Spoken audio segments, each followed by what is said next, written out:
Well, it looks like the price of silver is up today. It is over $20 an ounce, almost a $1 gain, which is pretty crazy. So we're going to talk about why silver is up and also where it could go from here. So let's do it.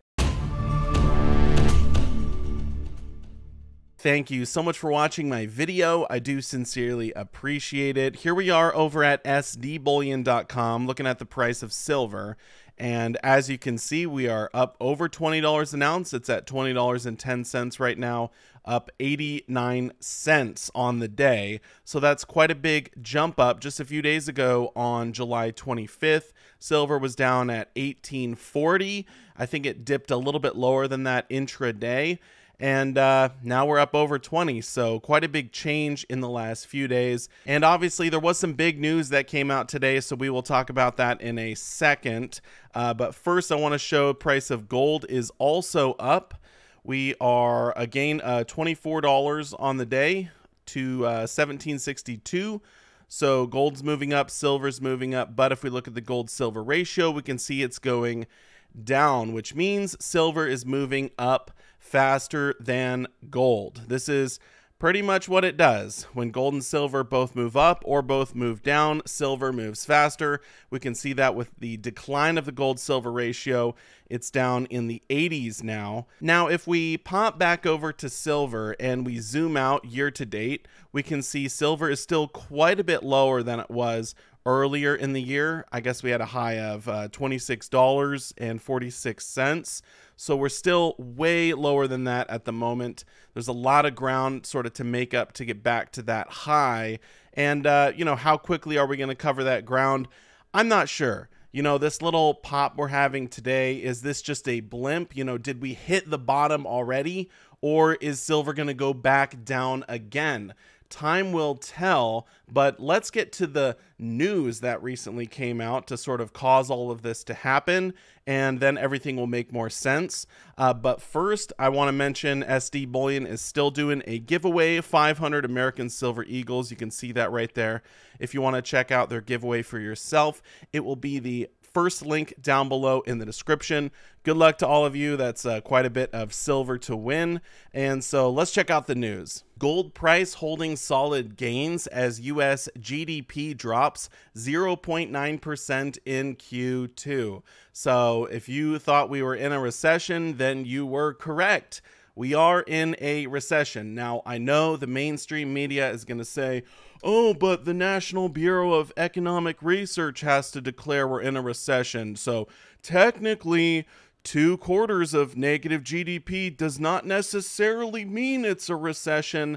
But of course, this is nonsense. We're obviously in a recession. We've known this for a long time, but there were a lot of people in denial, I suppose. And of course, the White House is going to say, oh, it's not a recession. Perhaps we should redefine that term because obviously we got midterms coming up and they don't want us to be in a recession because then they look bad and what have you.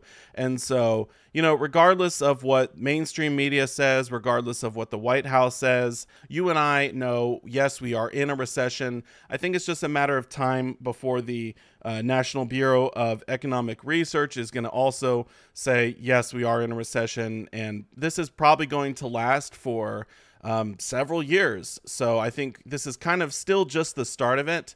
And sort of at the start of recessions, you know, precious metals usually don't perform that well, although we are seeing a pop today.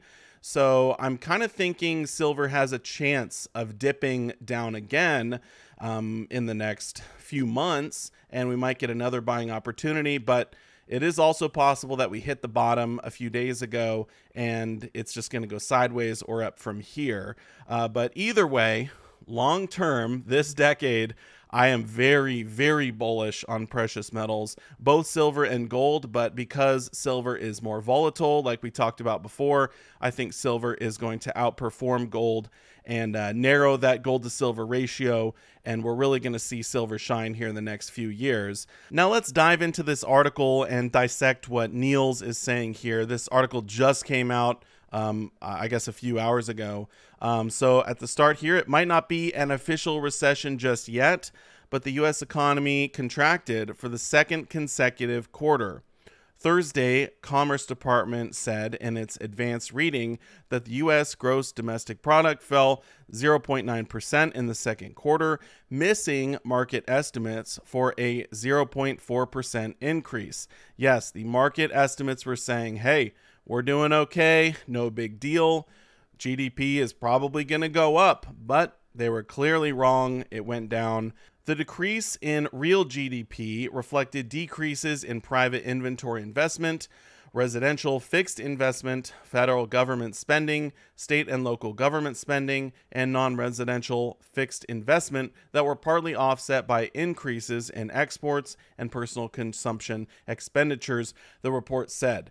Wow, okay, that's kind of a mouthful. The decline in economic activity comes as the U.S. GDP contracted 1.6% in the first quarter. So, yeah, the first quarter went down 1.6%, and now it's gone down 0.9% from there. So, I don't know how you could say we're not in a recession. I mean, pretty much everyone knows 2 consecutive quarters of negative GDP growth equals recession. So I don't really know what they're going to argue here. They're going to probably get really thick in the weeds and come up with all of this technical, mumbo jumbo, where they're going to say, oh, well, technically because of this or that, we're really not in a recession, but it kind of seems like we're in a recession. But I mean, we've seen that with inflation. Back in the 70s, they had one metric for inflation, and it was around 17%. And if they use that same metric today, our inflation would be similar, around 17%. But they come up with all of these rules and changes to kind of look at it through a different lens and really twist the numbers and not give us the truth. And so now, they're just saying, oh, inflation's around 8 or 9%. It's really not that bad. But we know it's actually a lot higher than that. I think they're going to do something similar here with the GDP, but there actually is a lot more to this article. If you want to read the rest here for yourself, feel free. But I want to end the video talking about silver price specifically. So what I did here was zoomed out the silver chart to about 30 years. And for a long time, the price of silver was only $4 or $5 an ounce. And then we had the Great Recession. So there was a big run up in the price of silver. It went up to around $20 an ounce.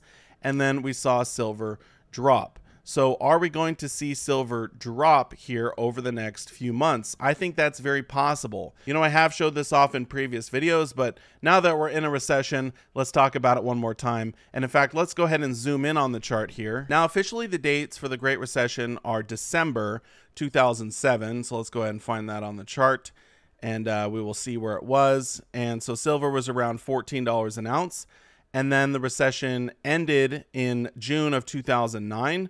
So again, the recession starts, silver pops up to $20 an ounce. The recession gets worse, people losing jobs, etc.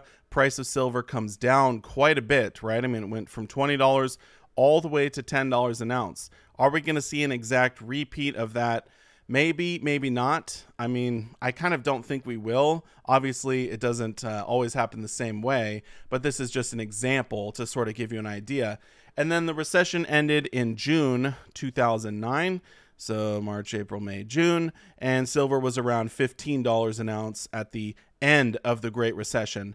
And then we saw silver run up from there. It went up to almost $50 an ounce. So this was quite a big run up for silver. It wasn't actually the all-time high, because back in the 80s, when the Hunt brothers were buying up silver, it actually went slightly higher than this. But nevertheless, it was a big run up after a recession. So it's going to be interesting to see, where silver goes from here. It's at $20 an ounce. Will we see it go a little bit higher over the next few months? Possibly. Will we see another dip? That is also possible. I mean, history has shown us that both things have happened. But then the large run up, I think we probably will see another large run up. But again, time will tell. So I'd love to know your thoughts down below in the comments section.